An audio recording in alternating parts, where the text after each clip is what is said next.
तो भाई किसी मित्र ने पूछा है कि जब हम प्योर कॉन्शियसनेस हैं, जैसे कि वेदांत में कहते हैं,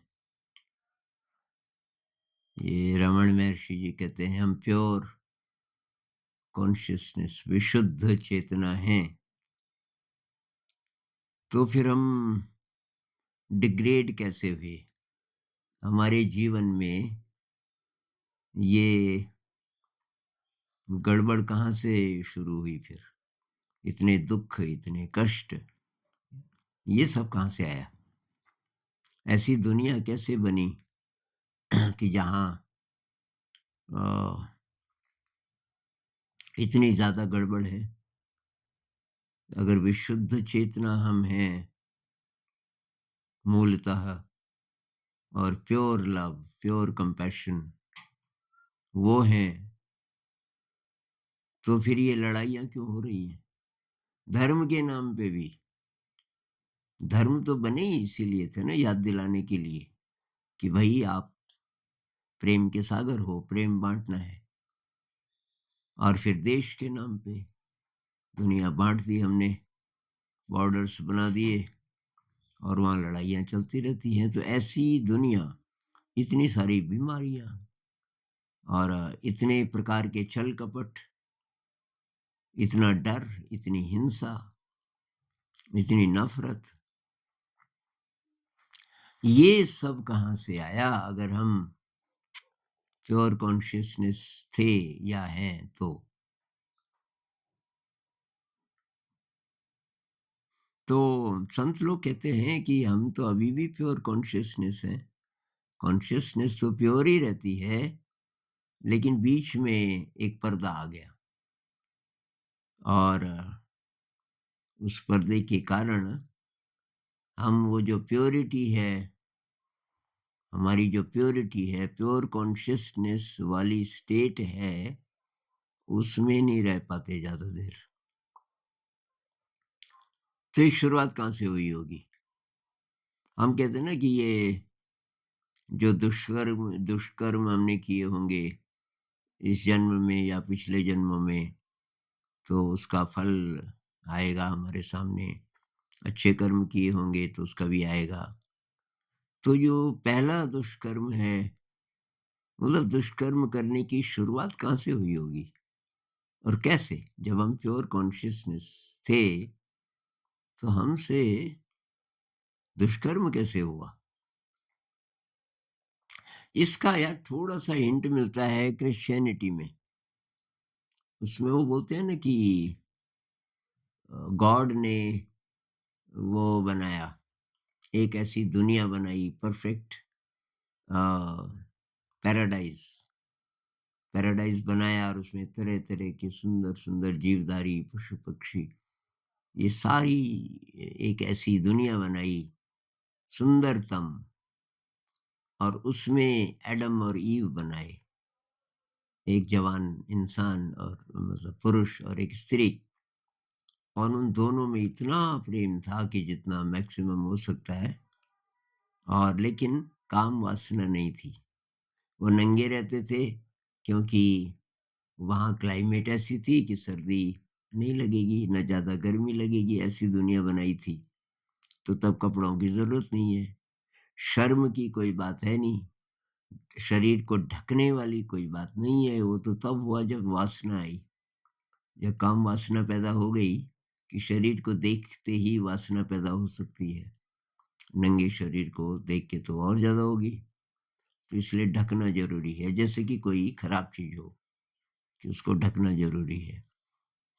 ये आया कहाँ से? तो कहानी ये कहती है कि इन दोनों में बहुत प्यार था, एक साथ सोते थे, जैसे माँ-बच्चा एक साथ सोते हैं। तो कोई गिल्ट नहीं, कोई काम वासना नहीं, किसी भी प्रकार की वासना नहीं, कोई इच्छा नहीं, क्योंकि सब कुछ है। जो बेस्ट फल हैं, जो बेस्ट चीज़ें हैं, सब हैं। और कहते हैं कि भगवान जी ने एक ही नियम बनाया था कि भई एक फल का पेड़ है, सेब का मेरे ख़्याल से 1 पेड़, पूरे गार्डन में। गार्डन ऑफ ईडन, वहाँ एक जगह थी गार्डन ऑफ ईडन जिसमें ये इनको रखा था। और वहाँ की इनका काम था सबको प्यार करना, सबकी देख-रेख करना इत्यादि। और वो एक पेड़ फल वाला ऐसा था सेब का कि उसका फल नहीं खाना, बस बाकी सब ठीक है, उसका फल ठीक नहीं है। और ये जॉन मिल्टन है एक अंग्रेज राइटर, उन्होंने ये सारी कहानी पोएट्री में लिखी है। तो मैं जब एमए कर रहा था, एमए इंग्लिश, तो उसकी बुक 1 थी हमारे सिलेबस में। बुक 1 सिलेबस में थी तब तक मुझे इंग्लिश समझ आ जाती थी पढ़ के। और वो कहानी थी, शुरुआत हो रही थी, मैंने कहा यार और क्या होगा इस कहानी में? तो 12 बुक्स हैं मिल्टन की, मैं सब पढ़ गया। 3 दिन 3 रात लगे मुझे, मतलब इतनी इंटरेस्टिंग कहानी लगी वो। और मेरे हिसाब से कहानी तो भई सिम्बॉलिक होगी। अब भगवान कोई आदमी है या आदमी जैसा है, ये किसी बात को बताने के लिए कहानी का रूप दिया गया होगा। तो उसमें होता ये है कि एक सेटन है, बहुत पावरफुल, और वो भगवान जी से थोड़ा ईर्ष्या होने लगती है कि ये सबसे पावरफुल कैसे? तो लड़ाई होती है, सेटन को वो हेल में डाल देते हैं, नर्क में, और उसके साथियों को। वो पता नहीं कितने समय तक कि गिरते ही रहते हैं स्पेस में, और फिर हेल में उनको होश आता है। और अब ये कट्टर शत्रु, अब तो शत्रु और पक्का हो गया, सेटन, जिसको शैतान भी कहते हैं शायद। और वो तब सोचता है मैं क्या करके बदला लूँ? तो कि वो जो है ना गार्डन ऑफ ईडन, उसमें एडम और ईव ये रहते हैं, मैं वहाँ जाऊँगा, वहाँ जाके मैं जो कर सकता हूँ करूँगा। तो उसने वेश बदला, कहानी तो लंबी है पर किसी तरह वो अंदर घुस गया और साँप बन गया। तो और जिधर-जिधर से ईव जाए, जहाँ-जहाँ उसके पैर पड़े, वो उस उन-उन जगहों को चूमते हुए आगे बढ़े। ईव ने भी देखा, ये कैसा साँप है? तो फिर ईव ईव को भी शायद अच्छा लग रहा था कि ये बहुत ही ज़्यादा श्रद्धा है इसको। फिर ईव तो आकर के एक जगह बैठ गई। ईव ने कहा, "भई तुम हो कौन?" उसने कहा कि, "मैं तो आपको देखने आया। आप इतनी सुंदर हैं, इतनी सुंदर हैं। और एक राज की बात बताने आया। इस जगह एक ऐसा फल है, उसको खाओगी तो और सुंदर हो जाओगी।" कहती, "अच्छा, कहाँ है? चलो मेरे साथ।" वो उस पेड़ पे ले जाता है, उस पेड़ के नीचे। वो डर जाती है, वो कहती है कि इसका तो हमें मना किया हुआ है। कहता है, "यही तो मैं बोलने आया। मना इसीलिए किया कि इस फल को खा के तुम और सुंदर और पावरफुल हो जाओगी।" किसी तरीके से वो बहला देता है उसको, फुसला देता है, और उस फल को खाती है, तो ये तो गायब हो जाता है शैतान, सेटन। ये नहीं दिखता वहाँ, इसका काम हो गया। और उसके अंदर ये लोअर इमोशंस, ख़ासकर ये जो काम वासना, ये भड़क जाती है बहुत ज़्यादा, फल को खाते ही। और वो एडम को ढूँढने निकलती है, और एडम को बुलाती है तो झाड़ी में छुप के, अपने जो अंग हैं, उनको छुपाती हुई। एडम कहता है, "तू ये छुपी हुई क्यों है? सामने आ।" फिर ध्यान से देखता है, "तेरे चेहरे को क्या हो गया? ये चेहरा लाल क्यों है? तू कहाँ से आ रही है?" उसको कुछ शक होता है, बता देती है, "एक साँप आया था और उसने मुझे वो फल खिला दिया।" वो माथा पकड़ के बैठ जाता है, रोने लगता है। कहता है कि अब तू यहाँ नहीं रह सकती। तू अब डिग्रेड हो गई, मतलब तेरे अंदर तो अब बहुत तरह-तरह के दुर्गुण आ चुके होंगे। ऐसे थोड़ी मना किया था हमें, और अब तुझे मिलेगी सज़ा। तो जो सज़ा तुझे मिले वही मुझे भी मिले, इसलिए मैं भी उस फल को खा देता हूँ, क्योंकि तेरे बिना मैं रह नहीं सकता। तो ये जो एडम है वो जानबूझ के उस फल को खाता है, और उसके बाद उनको कि फेंक दिया जाता है इस मृत्युलोक में, पृथ्वी में। अर्थात उनकी संतानें जो होती हैं, वो हम लोग हैं कि अभी जो 8 जितने भी हैं, ओरिजिनल माता-पिता वो थे। उनकी कहानी के अनुसार लिटरली नहीं होगा ऐसा, लेकिन इसमें कुछ-कुछ लॉजिक तो लग रहा है कि मान लीजिए कि पहले ऐसे ऐसी एक दुनिया या चाहे कई कई वर्ल्ड्स हो सकते हैं, ऐसे थे जहाँ एकदम प्योरिटी थी। वो कहाँ से आए?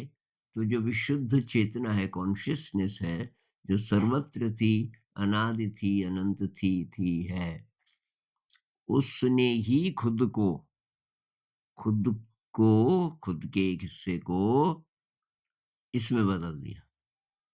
इस मटेरियल यूनिवर्स में, मटेरियल वर्ल्ड्स में वगैरह-वगैरह, और ये तरह-तरह की प्राणियों में, और फिर इन सबसे इंटेलिजेंट इंसान में, और इंसान के अंदर फ्री विल डाल दिया। ये जिसको सैटन कह रहे हैं ना, इसको हम फ्री विल भी बोल सकते हैं। इसकी इंटरप्रिटेशन ये भी हो सकती है कि हमारी मर्ज़ी, मर्ज़ी भी दे दी हमको। तो एक तरफ तो ये नियम है, जैसे विपस्सना मेडिटेशन की नियम है ना, शील का पालन करना पड़ेगा, चोरी नहीं करना, हिंसा नहीं करना, इत्यादि, इत्यादि। अब कोई उपद्रवी आ जाए कि मैं ध्यान तो करना चाहता हूँ पर मैं नहीं मानूँगा ये, शील नहीं मानूँगा। ना मैं पारमिताओं को मानूँगा कि भई देने का भाव, विनम्रता, कृतज्ञता, वो नहीं मान रहा, उसके अंदर अहंकार है। तो तब क्या होगा? वो नहीं कर पाएगा, तो इवॉल्व नहीं हो पाएगा। तो मेरे ख्याल से ये जो फ्री विल भी हमारे अंदर डाला, अब ये क्यों डाला? ये नहीं डालते तो फिर तो इंसान को जो इंटेलिजेंस दी ना, तो वो एक ही तरह से काम करती बस। उसमें गड़बड़ हो ही नहीं सकता था। और शायद ये डिज़ाइन था पूरा कॉन्शसनेस का, कि सारे रंग देख के, सारे गड्ढों में गिर के, और उसके बाद फिर उठ के, और फिर प्योरिटी को अटेन कर ले इंसान, तब बात है।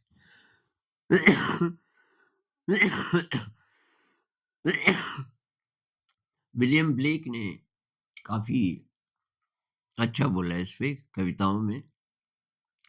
Songs of innocence and experience एक किताब है जिसमें ये बहुत सारे गीत हैं, ये मतलब पोएम्स हैं। वो ये कहता है कि हम पैदा होते हैं तो इनोसेंट होते हैं, लेकिन वो लोअर इनोसेंस है। लोअर क्यों है? क्योंकि अभी कोई चैलेंज नहीं है, और जब चैलेंज होगा तो तभी इनोसेंस खत्म हो जाएगी। चैलेंज क्या? एक्सपीरियंस। एक्सपीरियंस का मतलब जैसे बाहर की दुनिया का, ज़िंदगी का अनुभव होने लगता है। आगे की बात सोचने लगते हैं हम, ये कैसे होगा, वो कैसे होगा, होमवर्क किया कि नहीं किया, वगैरह-वगैरह। आगे चल कर के तू क्या बनेगा भाई? डॉक्टर बनेगा, इंजीनियर बनेगा, इत्यादि, इत्यादि। और बड़ा हो गया 20-22 साल का, तेरी कोई गर्लफ्रेंड है, कोई बॉयफ्रेंड है, अबे बीड़ी नहीं पीता, सिगरेट नहीं पीता, दारू नहीं पीता, कैसा आदमी है, वगैरह-वगैरह। ये सब आना शुरू हो गया। और बड़ा हुआ, कोई जॉब लगी, हाँ जी, सैलरी कितनी है? अभी कार नहीं है आपके पास, बस से जाते हो? वगैरह-वगैरह। ये ऐसे करते, तो ये जो एक्सपीरियंस है, ये करप्ट कर देता है हमारी वो बचपन वाली इनोसेंस को। तो विलियम ब्लेक कहता है हायर इनोसेंस। अब जो हायर इनोसेंस है उसके लिए आपको स्ट्रगल करना पड़ेगा, अपने आप नहीं आएगी वो। पैदा हुए थे तो हम नेचुरली इनोसेंट थे, क्योंकि अभी करप्ट होने के अ, जो है ही नहीं थे हालात। लेकिन अब आपको दोबारा इस जिस दलदल में आप फँस गए, बाहर निकलना है, अब आपको कोशिश करनी पड़ेगी। तो मेरे ख़्याल से डीप डाउन तो हम बहुत प्योर हैं, वही है प्योर कॉन्शसनेस। और कॉन्शसनेस तो वही है जिसको आप गॉड कह लो, जिसको आप ब्रह्म कह लो, डीप डाउन हम वही हैं। लेकिन ना उसके ऊपर ये दूसरा वाला जो टाइम और स्पेस जिस पे लागू होता है, वो वाली ज़िंदगी, मतलब हमारे शरीर और मन, क्योंकि ये जो वर्ल्ड मटेरियल वर्ल्ड है, मटेरियल वर्ल्ड में लाइफ मतलब ज़िंदा भी, कभी पैदा भी होंगे, फिर मरेंगे भी, फिर बीमारी आएँगी, वगैरह, वगैरह, वगैरह। तो ये शरीर बना है।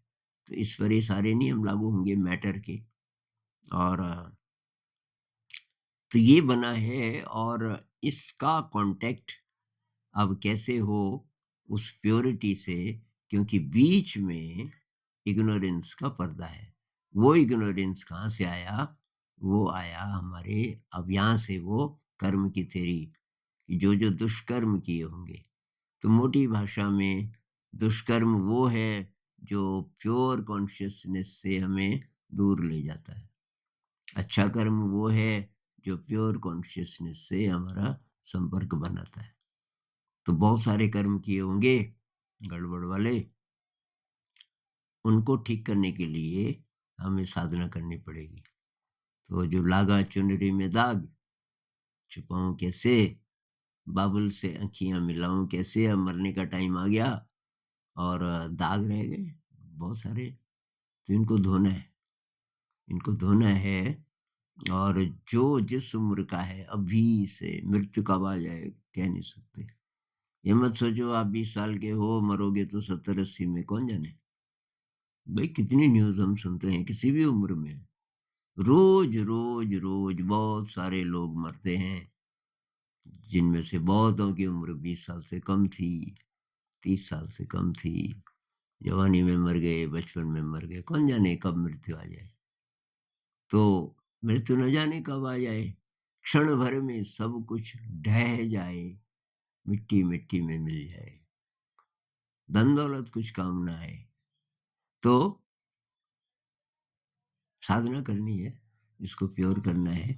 कैसे इम्प्योर हुए, अब इसका एग्जैक्ट तो मेरे ख्याल से कोई बता नहीं सकता, लेकिन उसमें हमारा ही रोल होगा, क्योंकि अहम ब्रह्मास्मि जो कॉन्सेप्ट है ना, कि मैं ही हूँ सब कुछ, सब कुछ, मतलब जो जिसको परमात्मा कहो, गॉड कहो, कुछ भी कहो, वही ये भी है हमारा रूप, इसमें सब कुछ है। और उस सब कुछ में फ्री विल भी है, और फ्री विल के कारण हम करप्ट भी होते हैं, और फिर हमने दुष्कर्म भी किए, उसकी मैल इकट्ठी कर ली, वो सब भी है। उससे उसके कारण तो बार-बार जन्म होता है।